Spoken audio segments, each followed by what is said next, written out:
The night was cool, and the lights of Legos blinked like tired eyes. Cars hissed through puddles left by an evening rain. Horns groaned like restless thoughts. In the distance, someone played soft Fuji music from a shop radio. The city was alive, but Adesuwa felt detached from it, like she was floating above the noise. She sat by the window with her laptop open and her heart calm, though not peaceful. The kind of calm that comes after a storm, when the air still tastes like thunder. Anger had burned itself out days ago. Now all that remained was clarity, sharp, cold, and clean. Ada had lied, stolen, and smiled through it all. But Adesuwa had shouted enough. Shouting had never moved mountains. It only echoed through empty halls. She whispered to herself, "I will not fight with noise. I will fight with proof." Her father's voice echoed from memory. "When the wind gets wild, tie your mind, not your tongue." She smiled faintly. Her father had been right about everything. Words were fire. But truth was water. It moved slow, but nothing could stop it. She closed her eyes, inhaled deeply, and tied her mind tight for what was coming. At dawn, she made 3 calls. Quiet, deliberate, final. Mrs. Dada from legal. Kemi from data. Sadiq from security. They met before sunrise in a small glass room that smelled of printer ink, sweat, and coffee that had been reheated too many times. Outside the office, Lagos was just waking up, but inside, it felt like midnight before a battle. Mrs. Dada leaned forward. "You're sure you want to do this, Ma? Ada has people everywhere." Adesuwa didn't blink. "Then we do it quietly. We won't shout. We'll follow facts, not feelings." Kemi nodded, her eyes heavy but sharp. Truth doesn't hide forever. Sadiq, the youngest of them, smiled slightly. "Maybe not, but lies fight harder when they're cornered." Adesuwa looked around the table. "We've been cleaning the walls," she said softly. "Now it's time to clean the floor, too." A long silence followed, broken only by the hum of the ceiling fan. Then, slowly, each of them nodded. The war for truth had begun. Days blurred into nights. The office lights never went off. They worked through weekends, living on bread, instant coffee, and exhaustion. Cold tea, stale biscuits, empty chairs. The glow of computer screens painted their faces blue. Their eyes burned, their wrists ached. But every keystroke felt like one more step toward light. Kemi was the first to find something strange, an invoice that looped through 3 accounts before disappearing. Then another, and another. Each time the same pattern repeated, the same invisible fingerprints. Every circle ended with one name, Ada Namani. The realization came like slow thunder. Adesuwa didn't celebrate. She only sat back and said, "There it is." Sadiq exhaled. "You think she worked alone?" "No," Adesuwa said. "No one this careful works alone." Her voice was calm, but her fingers trembled. Ada's reputation sparkled brighter than gold. She loved microphones, banners, and big words like empowerment and charity. She was a smiling face on every billboard, the woman who built schools, donated to hospitals, saved children. People adored her. And Adesuwa had once adored her too. She remembered Ada's laughter, loud, warm, full of life. She remembered how Ada hugged everyone, calling them "my dear," how she always smelled of jasmine and expensive soap. But behind that warmth, the truth was ice. The documents said it all. The schools didn't exist. The hospitals were shells. The children on her flyers had never even been to Nigeria. Adesuwa closed her eyes and whispered, "You use kindness as a costume. Now kindness will be your mirror." She printed every sheet, arranged them neatly, and wrote one word on the folder, truth. When the folder was ready, she drafted a letter to the authorities. No anger, no insult, just clean, factual words that could not be argued with. She attached the folder, reread the email once, twice, then press send. The email left quietly, like confession whispered into the night. For the first time in months, Adesuwa felt her chest loosen. She leaned back, closed her laptop, and stared out at the still wet street. The puddles reflected the city lights, each one like a broken star. That night, she slept like someone who had just laid down a heavy stone. Even the dogs outside barked softer, as if Lagos itself had decided to rest. 7 days later, Ada's perfect empire began to fall. Her bank app froze. Her accountant stopped answering. Her lawyer left her messages unread. Her secretary called in panic. "Madam, there's an audit notice." Ada laughed too loudly. "Tell them I'm out of town. Tell them anything." But the laugh sounded hollow. She poured coffee to calm herself, but her hand shook. The cup fell and shattered, black liquid spilling across her white desk like ink on snow. She watched it spread and whispered, "No, no, no." For the first time, Ada realized that power didn't vanish. It just moved to someone else. At LuminaTech, Adesuwa stood before her team. "We audit everything," she said. "Even me." Her tone left no room for fear. Some employees exchanged nervous glances. Everyone knew Ada's fall had been connected to the company. But Adesuwa wasn't protecting reputations. She was cleaning souls.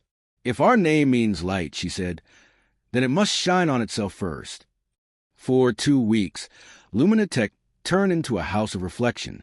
Files reopened, signatures questioned, systems scanned. The hum of truth filled the hallways. Even Ifeanyi's old projects were reviewed. He didn't resist, but his heart grew heavier by the hour. He remembered Ada's flattering words, her promises of promotions, her easy charm. He thought, maybe I want her praise too much. One night, a red alert blinked across the system.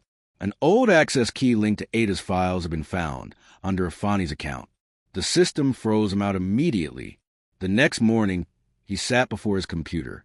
The words "access denied" glowed in sharp red. He stared at them for a long time, unable to move. That desk had been his world, his proof of worth, his pride. Now it felt like a door that no longer recognized his key. He whispered to himself, maybe this is what truth feels like, cold but fair.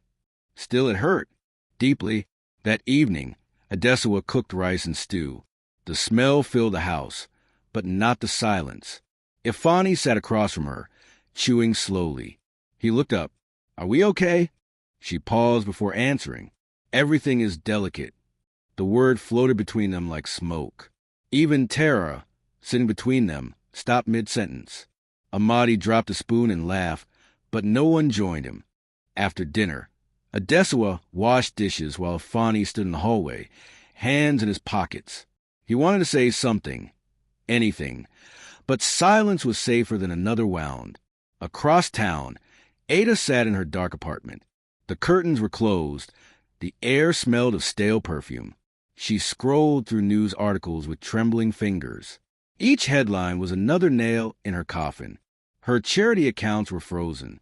Her face was everywhere, accused, dissected, mocked. She turned off her phone, walked to the mirror, and stared.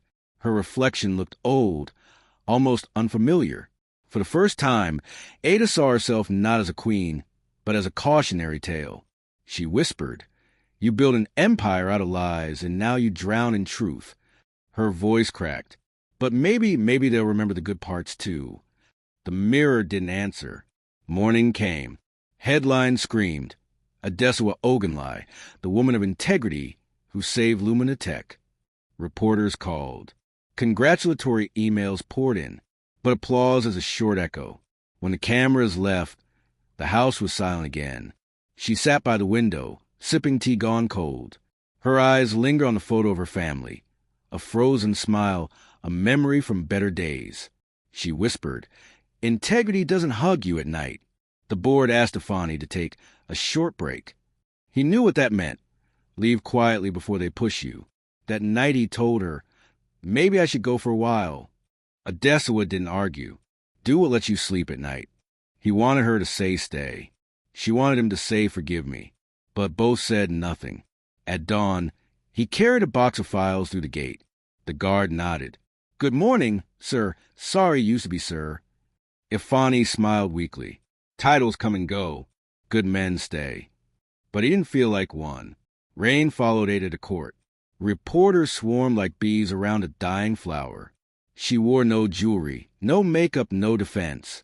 The judge read the charges slowly. She didn't interrupt. When the gavel fell, she didn't cry. Some tears sit too deep to climb out. Outside, the rain washed away chalk drawings of her charity logos. They melted down the pavement, leaving nothing behind but colorless water. That night, Adesuwa returned home. The house smelled of rain and loneliness. On the dining table lay Ifeanyi's key and a folded note. I'm not running. I'm going back to where I was before you saved me, to learn how to stand again. She read it over and over until the ink blurred. Her hands trembled. The paper looked like it was crying with her. She whispered, "Even truth can break the ones who tell it." She opened her laptop, needing distraction. One unread email blinked like a heartbeat. Sender, anything. Subject, you did not finish. Inside was a screenshot, an old transaction from Ada's project, but authorized by someone still inside LuminaTech. At the bottom, Ada had typed, "You think you cleaned the house, but one door is still open." Adesuwa's pulse raced. A secret helper. A shadow still breathing inside her system. Someone she had once trusted. Thunder grumbled across the sky. Her laptop screen dimmed, and her own face stared back, pale, tired, unreadable. For a second, her reflection shifted. She saw Ada's eyes in her own. She whispered, "Maybe the virus isn't in the system. Maybe it's in us." She closed the laptop gently, like a coffin. The house was too quiet. She walked to the bedroom, sat on the edge of the bed, and looked at the empty pillow beside her. "The truth has more work to do," she whispered. Her phone buzzed again. Sender, Ada. Message, "You cleaned the room, Adesuwa, but I built the basement." Her heart stopped for a beat. Outside, thunder cracked so loud the window pane rattled. Her laptop powered itself on. A new file began to download, Project Rebirth. The bar crept forward, 10%, 50%, 80%.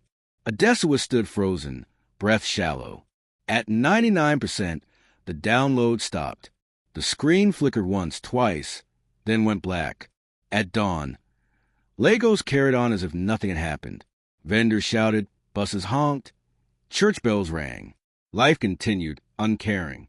Adesuwa stood on her balcony with a cup of cold tea. She stared at the smoke curling from generators and whispered, "Every truth has a price. Maybe I've paid mine. Maybe not." Inside LuminaTech's data center, a single light blinked green. Then another, and deep in the system, hidden from every human eye, one quiet file whispered to life again, restarting Project Rebirth. Temptation won the battle. Trust bled quietly, but beneath Adesuwa's calm, something ruthless wakes. The truth has drawn blood, but power is hungry for more. Next time, silence won't be her weapon, power will. Stay tuned for the next episode. Like, subscribe, and share tales of love and revenge.